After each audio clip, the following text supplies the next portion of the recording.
I think it's a cliche, but it's important to study history so that we don't repeat the mistakes of the past. And it's also very fascinating to figure out what are the roots of the things that we do now? Where are the habits and the customs that we have with us? Where did they come from? And to get a sense of where they came from, who made them, what we are in some sense reenacting without knowing it, can really be a very interesting process. Welcome to Thoughts, Camera, Action. So today we're looking at the story of King Movember of the Congo. You might know him as King Alfonso I, but that was his Christianized name when he converted to the religion of Catholicism. Spearheaded by the Portuguese settlers. Now, King Movember was very zealous and very passionate and very, I would say, misguided by the concept of Catholicism, to the extent where he endeavored to convert most of his people to Catholicism, raising monuments and so on and so forth.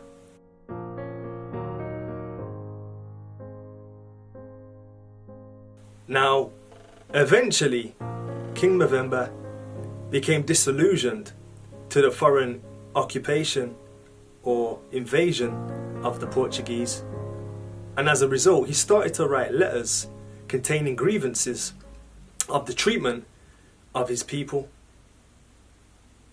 Now, in Africa, when there was a rival tribe, they would, sell on prisoners of war among each other for service. This was exploited at the hands of the Portuguese. They started off selling prisoners of war, and then the Portuguese then started kidnapping and stealing any and anybody just to fill their own pockets economically. So naturally, he became disillusioned, but he became disillusioned perhaps a little bit too late. This story will look at King Movember of Congo. And as always,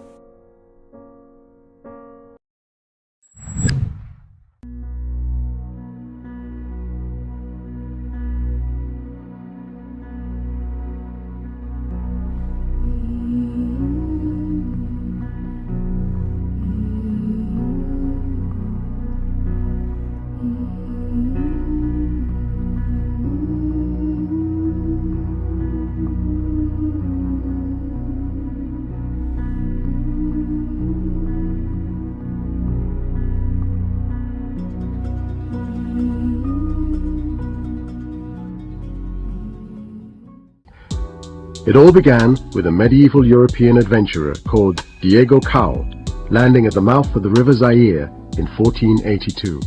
Donc lorsque l'équipage du Portugais Diego Cao arrive à course donc dans les... When the Portuguese adventurer Diego Cao arrived at the mouth of the Zaire River in 1482 with his crew, they came up against an organized political system with a common language. They asked for a meeting with the local ruler from the people they met. These were the Soyo, and they told Diego Cao that the big ruler lived 500 kilometers in the interior in his capital Mbanza, Kongo, which is today in the Zaire province of Angola. Portuguese missionaries in the 16th century, King John II of Portugal sent Jesuit missionaries to the Kingdom of Congo. The King of Congo converted to Christianity himself. Most of what we know of him comes to us through his correspondence with the Portuguese. Movember converted to Christianity, patronized religious art, built up his capital, and expanded the wealth of Congo. So this is from AfricanHeritage.com. Before slavery, African kings, Alfonso I, king of the Congo. Movember Nzinga, circa 1461-1543, also known as Alfonso, ruled as Mani Congo, king of Congo from 1506 to 1543. He came to power soon after arrival of the first Europeans in 1482. take a note of that, 1482, that was 10 years before they discovered the Americas. Cao was the first European to visit the Zaire area, hoping to benefit from the power and wealth of the Portuguese. Nzinga Nkuku converted to Christianity and was baptized with the name of the reigning Portuguese king Joao. At the same time, in July 1491, Nzinga Nkuku's son, Movember Nzinga, was baptized as Alfonso, the name of the Portuguese prince who was heir to the throne. Now, alright, now I want to talk about this. Why is it, if you want to convert to Christianity, you have to take a name of a European or some other foreigner? Why can't you be a Christian, or a Muslim for that matter, and just keep your own name? Well, actually, I understand Islam because the names are supposed to have meaning. That's why you take an Islamic name. But let's talk about Christianity anyway. And this is the beginning of the black inferiority complex. Abandoning names, the beginning of your own identity in favor of foreign ones. Now, I want to stop right there. I know a lot of you watched Black Panther. Now, do you see this bit? Portuguese agents. A lot of people didn't notice this, but in that film, people told me about it. They kept telling me that he had a CIA agent and these foreign people that he was talking to. Again, foreigners in the court of Africans are always dangerous. Always. I don't care what country they're from. They're always dangerous. And right from the beginning, do you see how that film is programming your mind to accept non-black people into the circles of power to advise them on what to do? And here's the proof. 1492 all the way to 2018, nothing's changed. At least the mindset doesn't change. Anyway, let's move on. He also had traditional objects of art considered by the Portuguese to be diabolical burned. Again, trying to destroy the civilization. Renounce everything that makes you, you, and accept everything that makes them, them. So in turn, you hate yourself and you love them.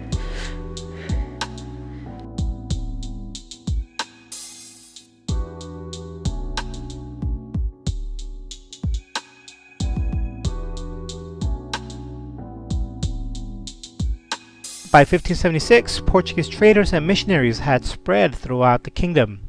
Portuguese influence moved up the Kongo River, south to present-day what's called Luanda, Angola, reaching as far as modern-day Namibia. The Kingdom of Congo was a highly developed state and had extensive trade networks. They manufactured many products and were particularly famous for manufacturing cloth.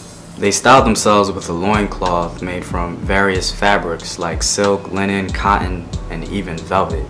Portuguese travelers described the city Banza Congo as a very large city, and in the 15th century, they converted to Christianity.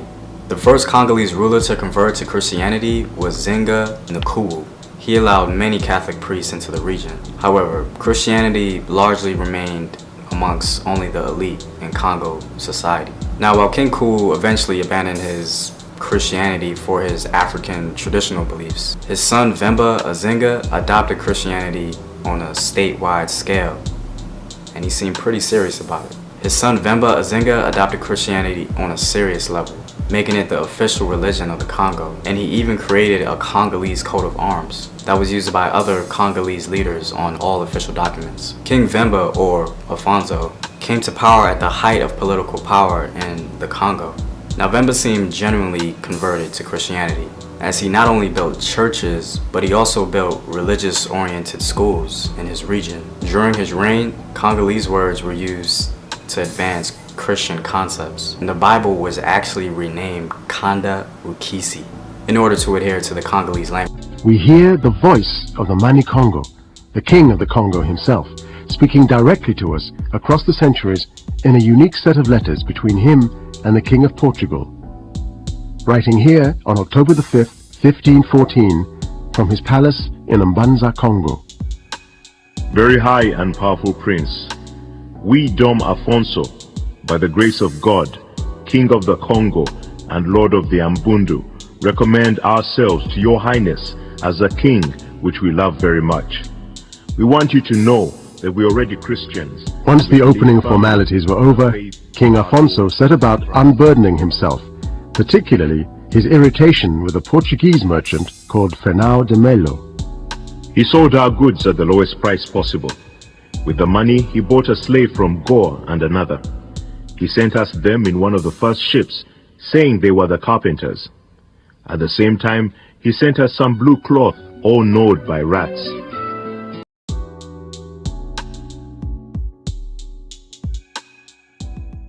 The Portuguese, for their part, were amazed at the extreme piety exhibited by the young King Alfonso when he had come to Portugal the previous year. So impressed was a Franciscan missionary, Rui da Guia, that he felt obliged to write to the Pope. It seems to me from the way he speaks that he's not a man, but rather an angel, sent by the Lord into this kingdom to convert it. For I assure you, it is he who instructs us. He devotes himself entirely to study, so it often happens he falls asleep over his books, and often he forgets to eat and drink in talking of the sins of our Lord.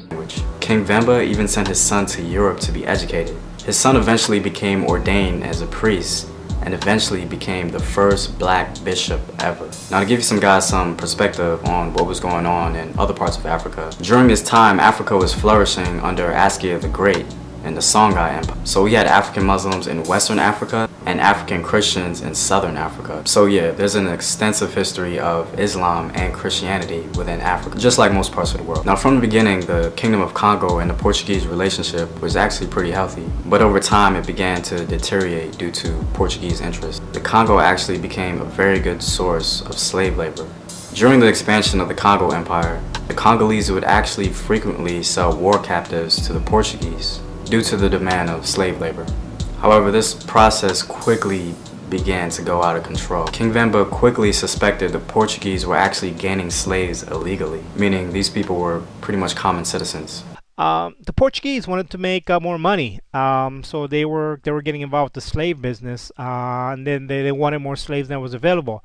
So they began supplying guns to different villagers to start civil wars.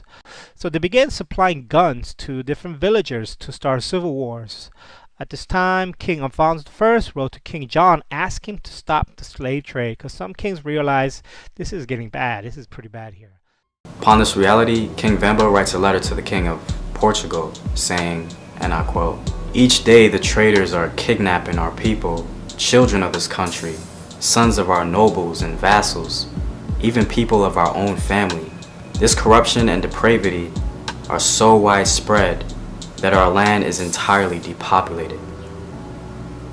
We need in this kingdom only priests and school teachers and no merchandise, unless it is wine and flour for mass. It is our wish that this kingdom not be a place for the trade or transport of slaves." There is in our kingdom a great obstacle to God.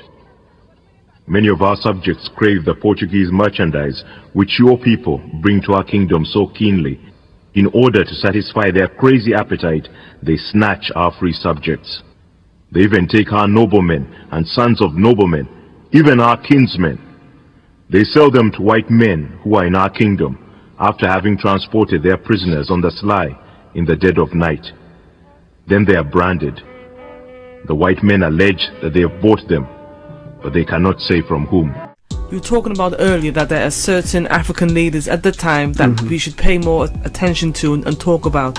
Who were some of the African leaders who stood out at the time as people who were saying basically, no, this can't happen? I mean, I suppose two or three figures come to mind, and if we deal with them in terms of the earliest kind of periods, King Alfonso of the Congo, I mean, we shouldn't use that name because that's the name given to him by the Portuguese that he might have adopted. Yes. His name wasn't King Alfonso, but anyway, let's use that. That's what he's known to history as.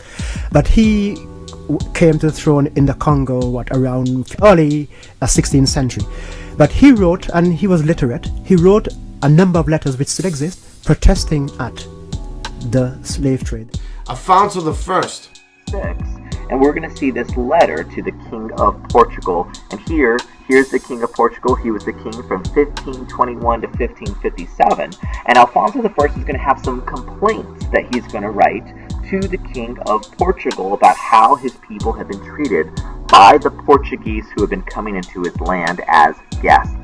Your Highness of Portugal should know how the kingdom is being lost in so many ways that it is convenient to provide for the necessary remedy, since this is caused by the excessive freedom given by your factors and officials to the men and merchants who are allowed to come to this kingdom, and set up shops with goods and many things which have been prohibited by us, and which they spread throughout our kingdom and domains in such an abundance that that many of our vassals, whom we had in obedience, do not comply, because they have these things in greater abundance than we ourselves. And it was with these things that we had them content and subjected under our vassalage and jurisdiction. So it is doing a great harm not only to the service of God, but to the security and the peace of our kingdom and state as well.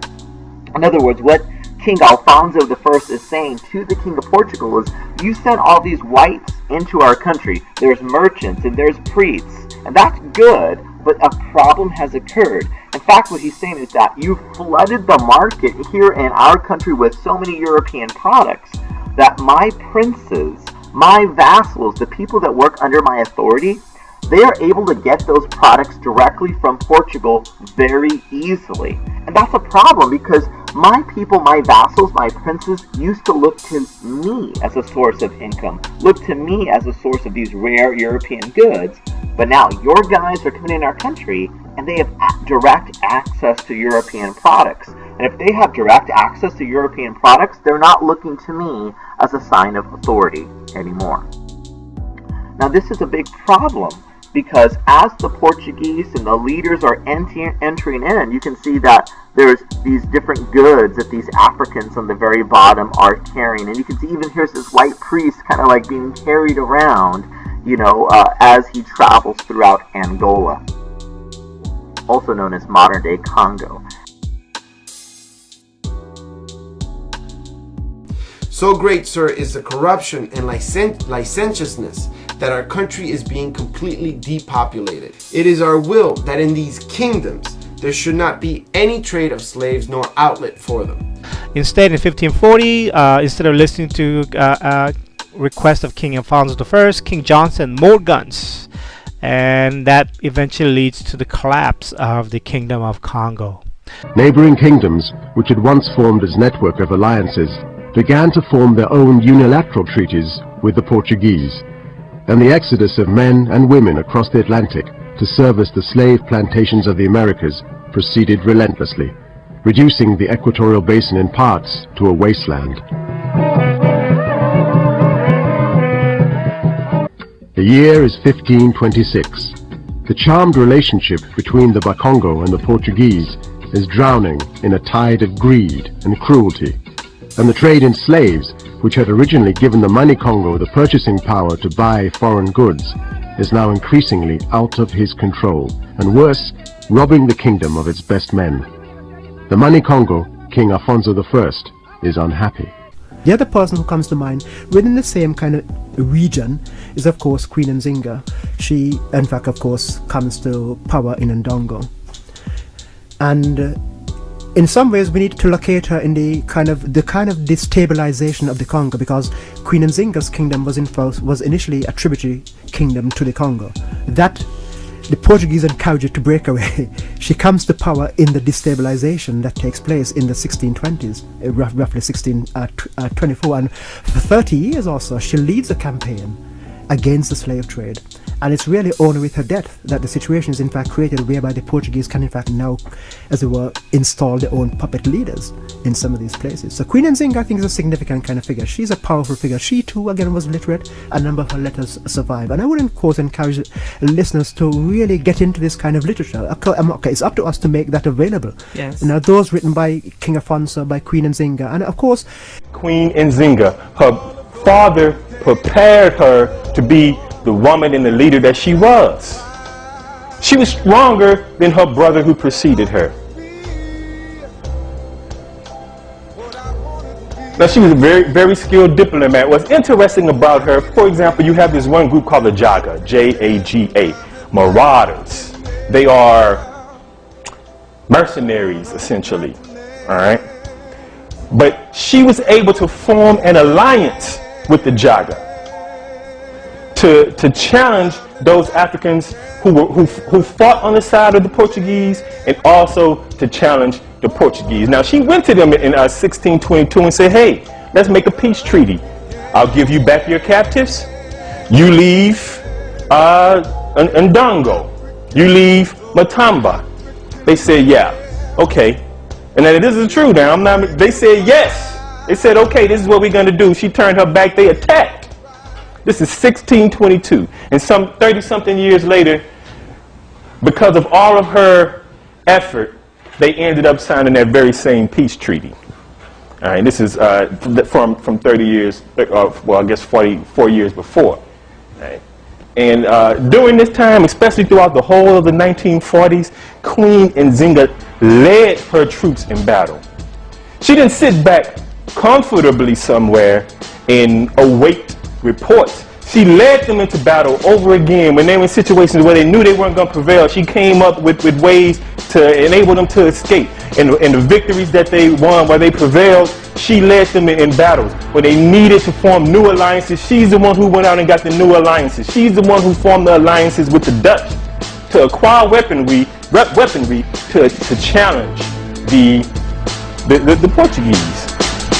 Finally, in 1665, the army of the Congo sustained a decisive defeat at the hands of the Portuguese, and Congo became just one of a number of small states dependent on the Portuguese, whose ruling class quaintly maintained the titles of the Portuguese aristocracy.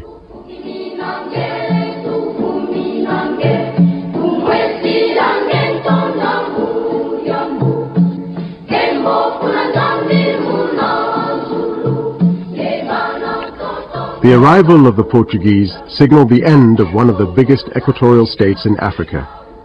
It signaled a grave disruption to African control of trade routes leading outside the continent, and the political life of the continent reflected this. I think the problem started when the relationship between Portugal and Congo started to be looked at largely in terms of the slave trade, and it degenerated into a relationship of unequals. Portugal was even questioning the right of Congo to send ambassador now, and increasingly looking at Congo as really a colony and not a sovereign state. Professor Bethwell Ogot of Maseno University in Kenya.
Thank you for watching False Camera Action.